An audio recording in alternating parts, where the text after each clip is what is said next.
खबर शामिल करते हैं जंग से। रिपोर्ट राना शहबाज अजीज। डिप्टी कमिश्नर मोहम्मद उमैर की खसूसी हिदायत पर डिस्पोजल स्टेशन घोगावाल बहाल कर दिया गया।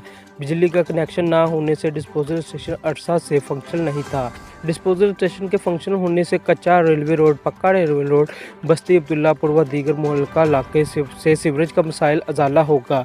जंग के तमाम डिस्पोजल स्टेशन की वर्किंग को मॉनिटर किया जा रहा है। मजीद बरा डिप्टी कमिश्नर मोहम्मद उमैर की हिदायत पर म्यूनसिपल कमेटी का अपना शहर में जारी सफाई सुथराई और नशीबी इलाकों में निकासी आप ऑपरेशन जारी रखने हुए है।